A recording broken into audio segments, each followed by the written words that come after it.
So I'm down in the basement at the Bumbs. So we're looking at replacing the furnace and air conditioning coil. So first thing, the coil here is up inside a little too high. The top of the coil is probably up in the plenum.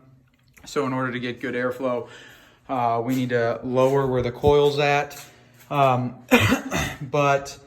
First thing, our new furnace is going to be 40 inches tall.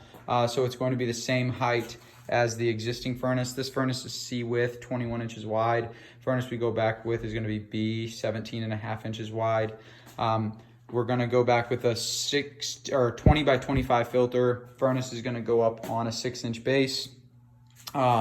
Remaking the return drop, get rid of the old filter style box that they've got. We're going to have to blank off a section, but we're going to go with a 10 by 26 inch return drop coming down, filler piece into our filter and then into our return. We're going to do a 5-inch Aprilaire media filter. We're going to replace the humidifier. Our humidifier here is probably going to have a piercing valve given the age. Yep, there's a piercing valve, so we're going to replace the piercing valve with a little ball valve. So we'll have to shut off the water, make sure that it's on the hot side for the humidifier to get a little bit more humidity into the space. But that'll be an Aprilaire humidifier. There's a gas shut off. We can just reuse shut off there, redo the gas piping. There's a walkout over here that you can take the equipment in and out of. So if we go back with an 80% furnace, we will have to, per St. Louis County or St. Louis City code rather, we'll have to drop a flue liner.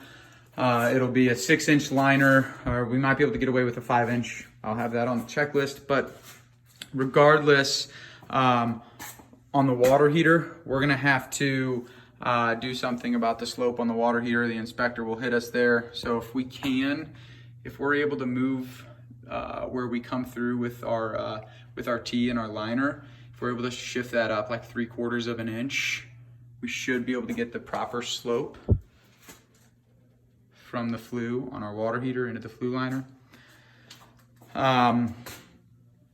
Our drains, looks like, oh, maybe it used to go into there, or yeah, so this is odd. They've got the drain from the humidifier goes over into there. And they've got the drain for the air conditioner, runs around all the way over to here. So let's see if we can just pour a bunch of water down and see if we can verify if this is connected here. Best bet would just be to drop it into there. If not, we'll run a new drain, and let's do it. So let's get it over to the wall up high, and then bring some anchors and have it properly sloped so we make sure that none of this ever gets clogged up, and slope it as much as we can. But then at some point, we're probably just gonna have to lay it down.